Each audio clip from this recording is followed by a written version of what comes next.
자, 우리 하전삼, 우리 하나님 앞에 우리를 가져다 놓는 그걸 경건의 훈련이라고 한다면 그 경건의 훈련 오늘 11번째 시간으로 아무튼 이 경건의 훈련, 훈련 배운다 이런 거는 요즘 날 오늘날 현대인들에게 인기가 없는 주제인데 그럼에도 불구하고 우리의 영혼과 영혼에 유익한 것을 알기에 우리가 이 주제를 다루거나 언급하지 않을 수가 없습니다. 오늘 다루게 될 경건의 훈련의 영역은 배우는 삶, 배움의 삶이라고 말할 수 있겠고요. 오늘 설교의 첫 번째 요점은 이것인데 성도는 저와 여러분의 정체성은 이것입니다. 평생 배우는 사람이다 하는 거예요. 우리가 죄와 세상의 짐에 눌려 있을 때, 지쳐 있을 때 예수님 우리에게 다가오셔서 말씀하셨습니다. 생생하게 기억하고 있어요.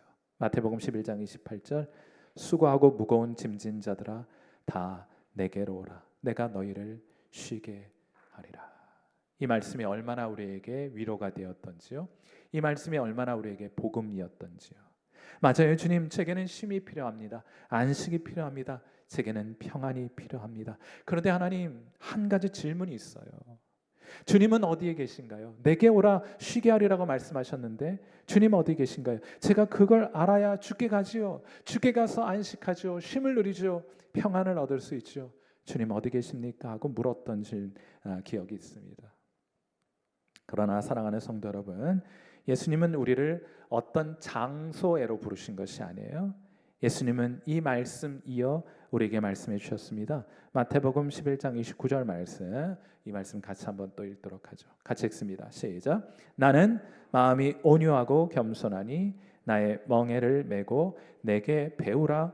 그리하면 너희 마음이 쉼을 얻게 될 것이라. 사랑하는 성도 여러분, 놀랍지 않습니까? 예수님께서는 너는 내게 와서 쉬어라 하고만 말씀하지 않으셨습니다. 대신 뭐라 말씀하세요? 내게 와서 배우라 하고 말씀하세요. 성경에서 말하는 혹은 하나님이 약속하신 쉼, 안식, 평안이라고 하는 것은 어느 날 교회 한번 왔더니 하늘에서 뚝 하고 떨어지는 선물이 아닙니다. 예수님을 배우는 과정 속에서 누리게 되는 선물이에요. 배움 속에 안식이 있습니다. 그분의 말씀을 듣고 가르침을 배우고 그분의 길을 따라갈 때 우리의 영혼은 참된 쉼과 안식과 평안을 얻게 되는 것이에요. 이 사실은 예수님이 이 땅에서의 마지막 제자들에게 주셨던 명령 속에도 분명히 나타납니다. 예수님은 승천하시기 전에 제자들에게 이렇게 말씀하시죠. 마태복음 28장 19절과 20절 말씀. 그러므로 너희는 가서 모든 민족을 무엇으로 삼아요? 제자로 삼아 아버지와 아들과 성령의 이름으로 침례를 베풀고 내가 너희에게 분부한 모든 것을 어떻게 하라고요? 가르쳐 지키게 하라 하고 말씀하십니다. 예수님은 단순히 사람들을 교인으로 만들어라 이렇게 말씀하지 않으세요. 대신 그들을 제자로 만들어라 하고 말씀하십니다. 제자를 만드는 방법은 너무나 분명합니다. 가르치고 그들로 하여금 배우게 하는 것입니다. 그렇다면 제자는 어떤 사람입니까? 제자는 배우는 사람이에요. 예수 믿는다는 것은 어떤 의미입니까? 배우는 사람으로 평생 주님을 따르겠다는 뜻을 의미하는 것입니다. 공자의 제자는 누구의 말씀을 듣습니까? 공자의 제자는 공자의 말씀을 배웁니다. 부처의 제자는 부처의 가르침을 배우고 따릅니다. 자, 그렇다면 예수님의 제자는 어떤 사람입니까? 예수님의 말씀을 배우고 그 말씀에 순종하여 살아가는 사람을 예수님의 제자라고 부르는 거예요. 자, 그러니까 예수님은 우리를 부르실 때 단순히 이리로 와라 하고만 부르지 않으셨습니다. 와서 배워라 하고 말씀하세요. 많은 분들이 전자만 생각해요. 전자만 강조해요. 주님께 오기만 하면 된다 말해요. 그러나 배우지는 않습니다. 그러나 우리 주님 말씀하세요. 와서 배워라 하고 말해요. 저는 신앙생활을 할 때 아마 저와 함께 신앙생활을 하시면서 제가 강조하는 것 잘 아시겠지만은 저는 뭘 해야 된다, 뭘 하지 말아야 된다, 리스트를 마련해 놓고 이렇게 이건 해야 된다, 이건 하지 말아야 될 리스트를 쭉 마련해 놓고 이게 점검해 가면서 하는 신앙을 제가 이렇게 본성상 불편해하고 좋아하지 않아요. 그런 리스트를 마련해 놓고 그것을 따르는 것보다 훨씬 더 중요한 것은 내가 누구인지를 아는 것이 훨씬 더 중요하다는 생각을 가지고 있기 때문입니다. 왜냐하면요, 여러분이 가지고 있는 그 정체성, 내가 어떤 사람인가 하는 것은 여러분의 선택을 결정해줘요. 내가 어떤 정체성을 가지고 있느냐, 그것이 여러분의 선택을 결정해 줍니다. 그 선택은 반복되어 여러분의 삶의 습관이 될 것이고, 그 습관은 결국 여러분의 인생을 방향을 결정해 줄 것이기 때문에 그 끝에 가서 그 결과물 빨리 만들어내라고 말해야 소용없어요. 여러분이 누구인지를 아는 것이 훨씬 더 중요하다고 생각하고 있기 때문입니다. 자, 이런 맥락에서 자신을 예수님의 제자로 아는 사람은 자연스럽게 나 예수님의 제자이구나, 예수님 믿는다는 것은 예수님께 계속 배우는 삶이구나, 이런 이해를 가진 분들은 계속해서 예수님의 말씀을 배우는 자리로 나아가게 되어 있어요. 유대인들의 교육 시스템이 매우 흥미롭습니다. 이 교육 시스템은 3단계로 구성이 되어 있는데, 첫 번째 단계는 벳 세페르라고 얘기를 해요. 이 벳이라고 하는 것은 베들레헴 할 때 그 벳은 집이란 뜻이거든요. 그러니까 벳 세페르 하면 책의 집이에요. 그래서 이곳에서 아이들은 하나님의 말씀을 읽고 암송하고 자라갑니다. 말씀을 가까이 하고 익숙해지는 단계, 우리로 말하면 주일학교 단계 정도 되는 것이에요. 그 다음 단계, 두 번째 단계는 벳 탈무드라는 단계입니다. 그것은 배움의 집이라는 뜻이에요. 이 단계에서는 단순히 말씀을 암송하고 친숙해지는 것을 넘어서 말씀의 의미가 무엇인지를 배우기 시작합니다. 주로는 랍비들, 성경 교사들을 통해서 하나님은 왜 그렇게 말씀하셨는지, 또 그 말씀이 무엇을 뜻하는지를 배워가는 과정입니다. 그것이 벳 탈무드의 단계예요. 그리고 마지막 단계는 벳 미드라쉬라는 단계입니다. 이것은 연구의 집이에요. 이곳에서는 하나님의 말씀에 대해 질문합니다. 토론합니다. 탐구합니다. 단순히 랍비의 가르침을 일방적으로 배우는 차원에서 멈추지 않습니다. 말씀을 깊이 묵상하고 삶에 적용하여 다른 사람을 가르칠 만큼 성숙해지는 단계, 스스로 하나님의 말씀을 공부할 수 있는 단계, 이것이 벳 미드라쉬의 단계입니다. 여러분은 어떤 단계에 머물러 계십니까? 아직도 하나님의 말씀을 익숙해하는 단계입니까? 아니면 성경 교사들로부터 하나님의 말씀의 의미를 배워가는 단계입니까? 아니면 누가 뭐라고 말하지 않음에도 불구하고 스스로 하나님의 말씀을 연구하고 그 의미를 깨달아 사람들과 나누는 그런 벳 미드라시의 단계에 계십니까? 사람은 성장하고 성숙해야 합니다. 자, 그런데 이 세 단계 모두는 한 가지 목표를 위해서 구성되어 있어요. 그 목표가 무엇이냐? 그것은 평생 배우는 사람을 만드는 것이에요. 평생 하나님의 말씀을 배우는 사람으로 빚어내기 위해서 이스라엘 유대인들의 교육 단계는 이렇게 세 단계로 구성되어 있는 것입니다. 사랑하는 성도 여러분, 우리는 예수님의 제자입니다. 제자는 졸업한 사람이 아니에요. 제자는 졸업하는 사람이 아닙니다. 죽는 날까지 배우는 사람이에요. 이것이 우리의 정체성입니다. 말씀을 읽고 배우고 순종하여 그리스도를 계속해서 이 땅에서의 마지막 순간까지 배우고 주님을 닮아가도록 부르심을 받은 사람들이 저와 여러분 예수님의 제자들인 것입니다. 그런데 우리가 배움 이렇게 생각하면 당장 먼저 공부 이러면 거부감이 있어요. 부담감이 있어요. 왜냐하면 입시와 경쟁을 떠올리기 때문입니다. 조기 교육을 잘못 받았어요. 주입식 교육, 성적, 시험, 경쟁 이런 것들에 익숙합니다. 그래서 배움은 즐거운 것이기보다는 부담스럽고 피곤한 것이어서 빨리 끝내고 이제 더 이상 하고 싶지 않은 것, 이렇게 이해를 하고 계세요. 하지만 그것은 하나님이 의도하신 배움이 아닙니다. 예수님께서 우리를 부르시는 그 배움은 짐을 하나 더 얹어놓기 위한 배움이 아니라 여러분의 짐을 가볍게 해주는 배움이에요. 우리에게 자유를 주고 쉼을 주는 배움입니다. 하여 마태복음 11장 29절에서 예수님께서 이렇게 말씀하셨는데, 우리 같이 한번 이 말씀 더 읽어보도록 할게요. 같이 읽습니다. 시작. 나는 마음이 온유하고 겸손하니 나의 멍에를 메고 내게 배우라. 그리하면 너희 마음이 쉼을 얻을 것이라. 너희는 내게 와서 배워라. 지쳐 있죠? 피곤하죠? 여러분에게 쉼과 안식이 필요하죠? 여행지 가서 해결될 문제가 아닙니다. 일하지 않고 논다고 해서 해결될 수 있는 문제가 아니에요. 주님 우리를 잘 아시기에 우리를 그분께로 초대하십니다. 내게 와서 배워라. 그러면 쉼을 누리게 될 것이다. 우리 주님은 우리를 배움의 자리로 초대하십니다. 우리 성부 하나님께서는 우리를 성자께로 인도하여 계속 배우라고 촉구하십니다. 요한복음 6장 45절에 이런 말씀이 있어요. 기록되었은즉 아버지께 듣고 배운 사람마다 누구에게로 가요? 예수님께로 갑니다. 예수님께로 가서 뭐합니까? 예수님을 배우게 됩니다. 그리고 성령께서도 우리 안에서 그 배움을 더해갈 수 있도록 우리를 재촉하십니다. 우리를 도와주십니다. 에베소서 1장 17절 말씀 보시면 우리 주 예수 그리스도의 하나님 영광의 아버지께서 지혜와 계시의 영 곧 성령을 너희에게 주사 하나님을 알게 하십니다. 여러분 안에 거하셔서 여러분을 도우시는 성령께서는 여러분을 인도하시고 도우셔서 하나님을 더 풍성히 아는 자리로 나아가게 하시는 거예요. 하나님 교육열이 대단하십니다. 우리 한국 사람들이 예수님 잘 믿는 이유가 거기 있어요. 우리나라 사람들이 교육열 높은 이유가 이 신앙과 무관하지 않다 생각해요. 하나님 교육열 대단하십니다. 계속 배우라는 거예요. 중단하지 말고 평생 죽을 때까지 배우라고 말씀하십니다.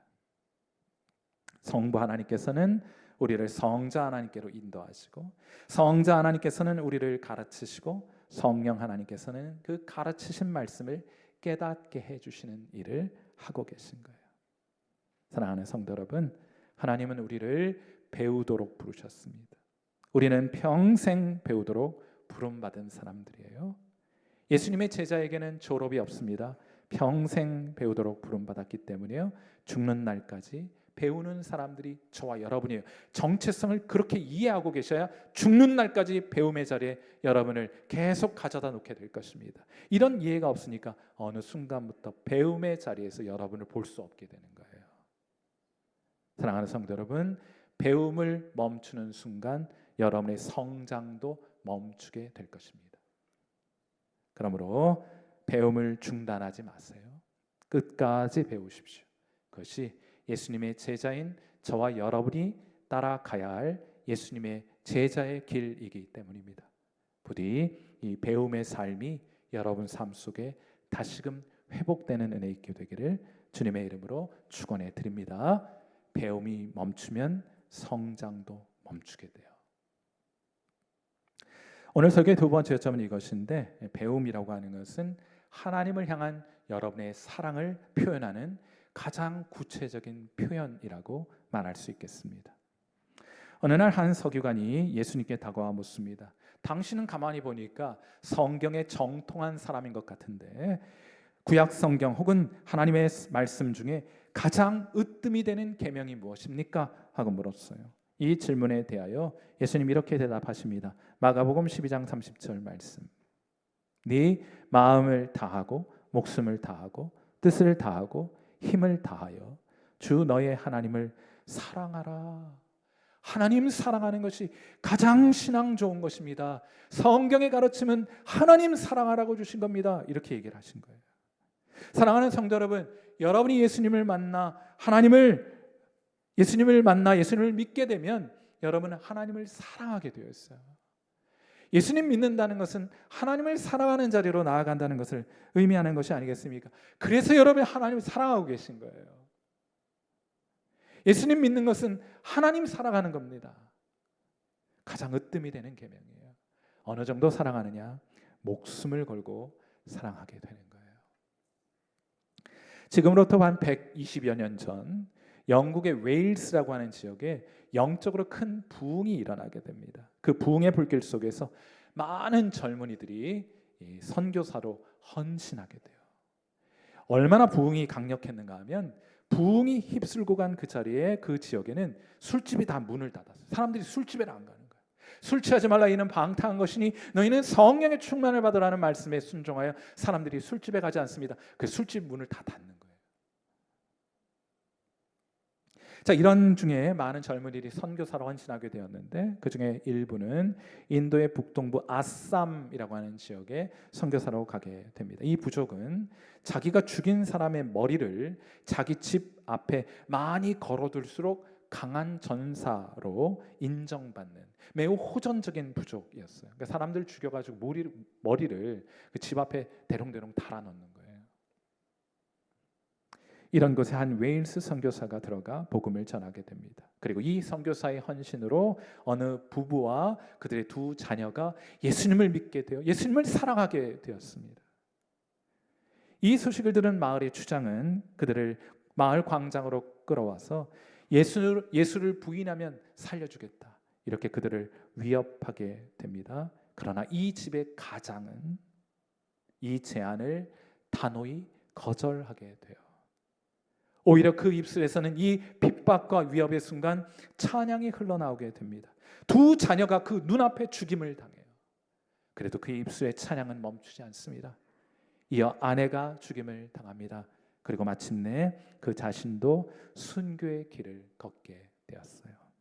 그러나 그 마지막 순교의 순간까지 그의 찬양은 멈추지 않았습니다. 그 찬양이 전해지고 전해져서 우리에게까지, 지금 120여 년이 지난 시간이 지난 지금 우리에게까지 그 찬양이 전해졌고, 여러분도 이 찬양을 즐겨 부르고 계실 거예요. 어떤 찬양인가 하면, 주님 뜻대로 살기로 했네, 주님 뜻대로 살기로 했네, 주님 뜻대로 살기로 했네, 뒤돌아서지 않겠네. 사랑하는 성도 여러분, 하나님은 우리를 사랑하시기 위하여 당신의 모든 것을 내주셨습니다. 그야말로 당신의 모든 것을 내주었어요.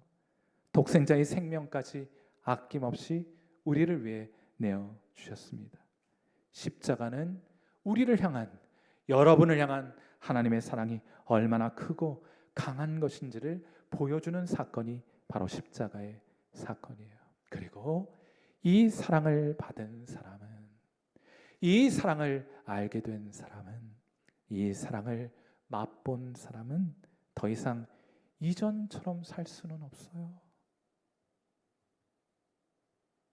하나님이 온 마음으로 우리를 사랑하셨기에 그도 온 마음을 다하여, 완전하진 않습니다만 주님의 사랑을 온전한 마음으로 주님 사랑하기 위하여 애쓰고 노력하는 삶을 살아가기 시작하는 거예요. 그들은 뒤돌아보지 않습니다.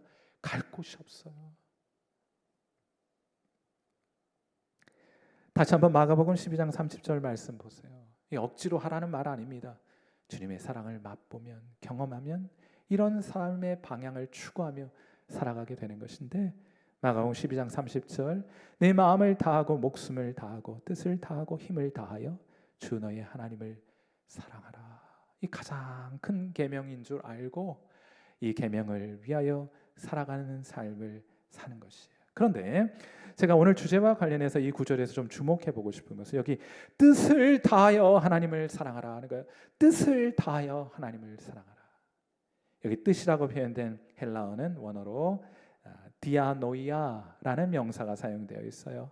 이 디아노이아는 우리의 생각하는 능력을 뜻하는 것이에요. 우리의 지성을 가리키는 표현입니다. 영어로 intelligence를 의미하는 표현이에요. 자, 그러니까 뜻을 다해 하나님을 사랑하라 하는 말은 무엇을 의미하는 것입니까? 우리의 사고력과 이해력을 총동원해서 하나님 공부한다는 거예요. 하나님을 배워간다는 것입니다. 하나님을 사랑한다는 것은 막연한 감정이 아니에요. 뜨거운 열심만을 의미하는 것도 아닙니다. 성경에서 말하는 사랑은 움직이는 것입니다. 행동하는 것입니다. 그래서 하나님을 사랑하는 사람은 하나님을 더 알고 싶어하는 거예요. 여러분의 나이가 어떻든지, 여러분은 어떤 환경과 형편에 처해 있든지 관계없어요. 그건 핑계일 뿐입니다. 어떤 상황에 놓이든지 하나님 더 알고 싶어하는 거예요. 그래서 말씀을 가까이 합니다. 귀를 기울여 하나님의 말씀을 듣습니다. 질문합니다. 묵상합니다. 연구합니다. 그것을 함께 나누는 삶을 살아가게 되는 거예요. 어느 교회에 새로 부임하신 목사님이 한 집사님의 가정을 신방하게 되었습니다. 목사님이 신방을 하며 묻습니다. 집사님, 평소에도 성경을 가까이 하십니까? 뜨끔? 옆에 계신 집사님도 한번 쳐다보세요. 집사님, 강력하게 눈빛으로.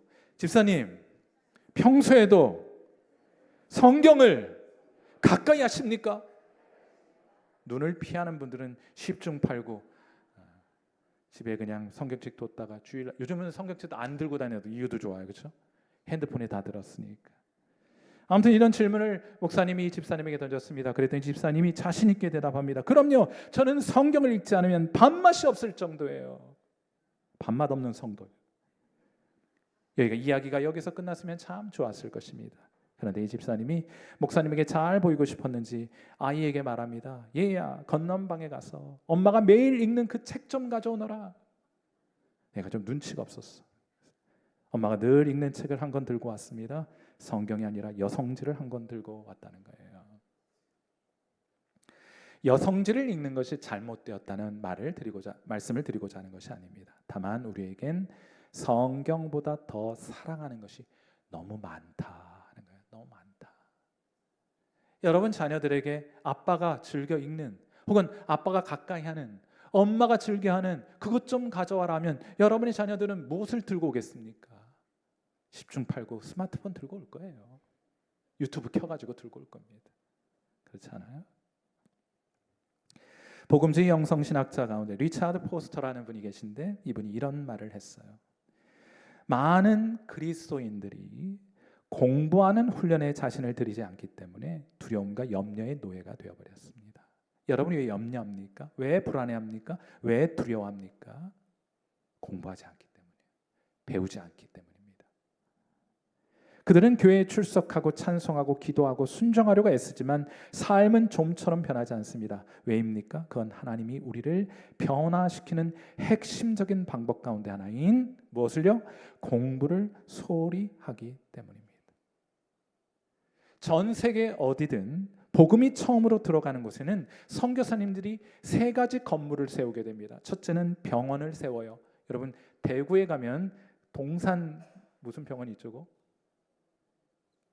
계명대학하고 뭐 이렇게 동산 동산병원? 동신병원? 아무튼 무슨 있어요.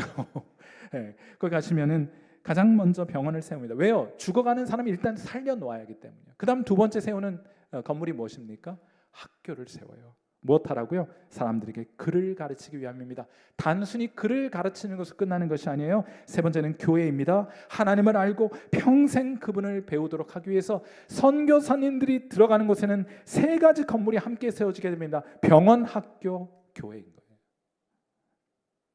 왜요? 하나님을 평생, 그분을 평생 배우도록 하려는 목적으로 그런 일들을 하게 되는 것입니다. 사랑하는 성도 여러분, 최고의 계명은 하나님을 사랑하는 것입니다. 최고의 죄는 무엇입니까? 하나님을 최고로 사랑하지 않는 죄가 가장 큰 죄예요. 그리고 하나님을 사랑하는 가장 구체적인 방법은 그분을 배워가는 것입니다. 그러므로 꼭 기억하실 수 있게 되기를 바랍니다. 하나님을 가장 사랑하는 사람은 하나님을 가장 열심히 배우려고 하는 사람일 것이에요. 아멘이십니까? 그것이 여러분의 정체성이에요. 여러분은 하나님 그래서 배우고 싶은 거예요. 더 알고 싶은 거예요. 오늘 설교의 마지막 요점은 그럼에도 불구하고 배움은 그냥 주어지진 않고 꾸준한 노력으로 훈련으로 자라게 되는 겁니다. 배움도 배워야 돼요. 배움도 훈련되어야 하는 것입니다. 미국의 한 연구기관에서 조사를 했어요. 어린이들 8세에서부터 12세 180명의 어린이들에게 펜을 주고 종이를 주고 기록하라 했어요. 뭘 기록했는가 하면 미국의 역대 대통령들의 이름을 적어보아라 이렇게 했어요. 미국의 지금 대통령이 47대 대통령이고 연임한 대통령이 2명 있으니까 45명의 이름을 쓰는 그런 과제를 준 것입니다. 또 하나 미국의 대통령의 이름을 적는 것뿐만 아니고 그 다음 2번째 과제로 준 것은 시중에서 유통되는 맥주의 이름을 적어라 이렇게 2개의 과제를 주었어요. 이 조사의 결과 아이들은 미국 대통령의 이름보다 시중에 판매되는 맥주의 이름을 더 많이 알고 있더래요. 그 마찬가지 아니에요? 우리나라 역대 21대 대통령들이 있었는데 뭐 연임한 대통령들이 많이 있으니까 14명의 대통령 이름 적어봐라 못 적는 아이들 많아요. 그리고 연예인들 이름 적어봐라 막 세븐틴 블랙핑크 막 생일까지 외우고 다녀. 막 그런 현상들이 나타나지 않을까 싶은데 이 연구의 중요한 결론이 뭔가 하면 이 조사의 결론이 매우 의미심장합니다. 이렇게 말해요. 다음 세대가 배우는 삶을 살지 못하는 가장 큰 이유는 부모들이 그런 삶을 살고 있지 않기 때문이다. 영적인 세계에도 마찬가지일 것입니다. 영적인 배움도 말로만 전해지지 않습니다. 삶으로 전해집니다. 훈련으로 전해지게 되는 것이에요. 부모가 배우지 않으면 자녀도 배우지 않습니다. 교회가 배우지 않으면 다음 세대도 배우지 않습니다. 배움은 저절로 일어나는 것이 아니에요. 부단히 애쓰고 노력해야 할 것입니다. 그래서 디모데전서 4장 7절 이렇게 사도 바울은 말하는 것이요. 망령되고 허탄한 신화를 버리고 경건에 이르도록 내 자신을 연단해라, 훈련해라, 계속해서 배워가라 하고 말하고 있는 것이에요. 배움도 역시 훈련의 열매입니다. 그래서 저는 사실 욥기 32장 9절의 말씀을 늘 마음속에 새기고 살아가요. 그래서 여러분들에게도 좀 소개해드리고 싶어요. 욥기 32편 9절에 이런 말씀이 있습니다. 어른이라고 지혜롭거나 노인이라고 정의를 깨닫는 것이 아니니라. 여러분도 동의하시겠습니까? 여러분도 긍정이 되십니까? 나이가 사람을 지혜롭게 만드는 것 아닙니다. 지속적인 배움이 사람을 지혜롭게 만드는 거예요. 배움을 멈추는 순간 여러분의 성장도 멈추게 될 것입니다. 맞아요? 시간이 흐를수록 그리스도를 닮아가는 사람이 아니라 실망스러운 그리스도인으로 남게 될 것입니다. 왜 세상 사람들이 교인들을 향해 손가락질합니까? 왜요? 그들이 더 이상 배우지 않기 때문이에요. 저는 그렇게 되고 싶지 않습니다. 그렇게 나이 들고 싶지 않습니다. 그건 여러분도 마찬가지여야 된다고 생각해요. 그래서 배워야 합니다. 평생 배워야 합니다. 제가 이런 말씀 드리면 이렇게 말하는 분들 계세요. 목사님, 제가 이제 뭘 배우기에는 나이가 너무 많습니다. 젊으셨을 때도 그러셨을걸요. 노년을 위한 마음 공부라는 책에 아주 흥미로운 인생 그래프가 하나 있어서 여러분에게 소개해드리고자 합니다. 자, 나이에 따른 활동성을 보여주는 그래프인데 저기 포물선으로 그려진 그래프. 저거는 여러분의 외적인 활동, 신체적, 사회적, 경제적인 활동성을 보여주는 그래프예요. 정점을 향해 올라갔다가 시간이 지나면서 여러분이 노년에 되어가면서 점점 감소하는 그림을 보여주게 될 것입니다. 당연한 거예요. 자연스러운 거예요. 하나님 그렇게 우리를 지어 놓으셨기 때문입니다. 그런데 이 그래프에는 또 하나의 선이 있습니다. 인생의 하락곡선을 가로질러 계속 저 위쪽을 향해 올라가는 화살표가 있어요. 이것은 정신의 활동성 그래프입니다. 곧 자신과 타인을 이해하는 능력, 하나님을 이해하고 삶을 이끌어가는 내면의 힘을 뜻하는 저 그래프는 위쪽으로 나이가 들어감에 따라 점점 더 위쪽으로 올라가는 거예요. 우리 젊었을 땐 잘 몰랐어요. 주변 사람들 생각할 줄 몰랐습니다. 그런데 어때요? 이제 나이 들고 중년을 지나 노년의 나이가 되면 사람들을 많이 이해하게 되지 않았습니까? 그렇잖아요. 많이 배려하시잖아요. 우리 내면의 힘은 점점 더 강해집니다. 점점 더 자라갈 수 있다는 말이에요. 아브라함을 그런 관점에서 생각해 보세요. 모세를 생각해 보세요. 다윗을 생각해 보세요. 그들의 노년을 생각해 보세요. 바울도 같은 진리를 말해줍니다. 고린도후서 4장 16절. 그러므로 우리가 낙심하지 아니하노니 우리의 겉사람은 낡아지나 너희들이 겉사람이 낡아진다고 해서, 몸이 아프다고 해서, 기억력이 예전 같지 않다고 해서 낙심할 수 있겠으나 그러나 낙심하지 않는다. 왜냐하면 우리의 속사람이 날로 새로워지고 있기 때문이다 하는 거예요. 이전엔 내 힘으로 다 되는 줄 알고 그렇게 여기저기 분주하게 살았어요. 그러나 이제 고백합니다. 내 힘으로 아니라 하나님의 은혜로 됩니다. 그게 성장 아니면 뭐예요? 날로 새로워지는 것이 아니면 뭐예요? 그러므로 문제는 나이가 아닙니다. 속사람이 오늘도 새로워지고 있는가 하는 것이에요. 지금도 배우고 있는가 하는 것입니다. 많은 분들이 성장을 멈추어 계세요. 배움을 멈추어 계십니다. 이집트의 왕 프톨레미 1세는 공부하지 않고도 수학 중에 기하학이라고 하는 학문을 어떻게 잘할 수 있는지, 그 지름길이 있는지를 참 궁금했던 사람이에요. 왕이니까 시키는 대로 사람들 다 하잖아요. 그러니까 내가 공부하지 않아도 기하학을 잘할 수 있는 방법이 무엇인지를 당대 최고의 수학가였던 유클리드에게 묻습니다. 유클리드에게 기하학을 잘할 수 있는, 공부하지 않고도 기하학을 잘할 수 있는 방법이 무엇인가? 그러자 유클리드가 대답합니다. 폐하, 배움에 있어서 왕도는 없사옵나이다 하고 말을 해요. 신앙도 마찬가지입니다. 경건엔 왕도가 없어요. 성숙에도 왕도가 없습니다.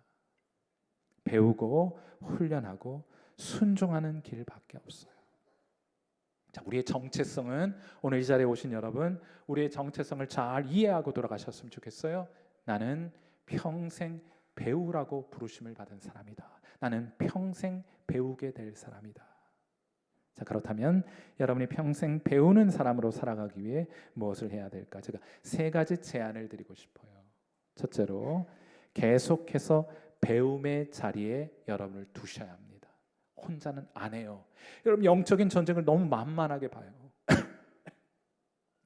사탄이 그냥 여러분 막 성경 읽고 암송하고 전도하고 봉사하고 하는 거 막 그냥 방치할 것이라고 생각합니다. 절대로 그렇지 않아요.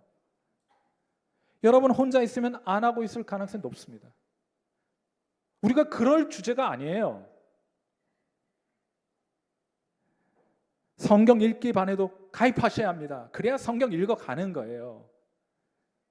성경 암송 클럽도 있습니다. 거기에 등록해 놓아야 그래도 한 구절이라도 외우면서 하루를 지낼 수 있는 것입니다. 복음과 삶 학교도 좋고, 교회에서 이루어지는 것이나 교회 밖에서 이루어지는 것이나, 아무튼 여러분 중요한 것은 뭔가 하면 어떤 과정이라도 꼭 등록하셔야 돼요. 등록하셔야 한다. 그냥은 안 해요. 에어로빅 해야지. 막 어느 날 체중이 올라갔더니 무게 너무 많이 늘어서 그래서 오늘부터 에어로빅 해야지 막 흔들어집니다. 그러나 등록하지 않으면 며칠 가지 못해요. 그러니 동사무소에라도 가셔서 에어로빅 등록부터 하세요. 등록부터. 꼭 등록하셔야 돼요. 꼭 소속되어야 합니다. 그래야 함께 배워갈 수 있는 거예요. 두 번째 드리고 싶은 제안은 계획을 세우셔야 합니다. 책을 읽을 계획을 세우셔야 돼요. 성장하는 그리스도인은 언제나 책을 가까이 했던 사람이었던 것을 교회 역사적으로 확인하고 증명이 돼요. 좋은 책을 찾아 준비하세요. 무리한 목표를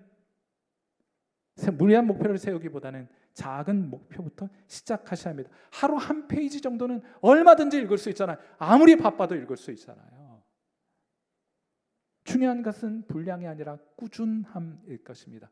부지런히 좋은 책, 앞으로 여러분이 읽어야 될 책들을 리스트를 마련하세요. 은퇴 준비 재정적인 것만 하지 마세요. 건강만 준비하지 마세요. 그 재정과 건강, 그 많은 시간 나중에 은퇴하셔서 뭐 하시게요? 준비하셔야 합니다. 영적인 성숙을 위한 공부를 준비하셔야 돼요. 제가 그런 생각이 들어요. 이런 생각이 듭니다. 가르칠 것이 없는데 가르치는 사람들이 있어요. 그걸 요즘 세대들이 뭐라고 불러요? 꼰대라 불러요. 가르칠 것이 없어요. 듣고 싶지 않아요. 그런데 조언해요. 그런데 가르쳐요. 그런 사람들을 일컬어서 꼰대라 불러요. 젊은 사람들이 무조건 나이 든 사람 혹은 연세 들어가는 사람, 우리의 중년이나 그 어른들을 그렇게 배격하고 거절한다고 생각하지 마세요. 중요한 건 무엇입니까? 그들에게 가르쳐줄 내용이 없는데 가르치려고 하는 거예요.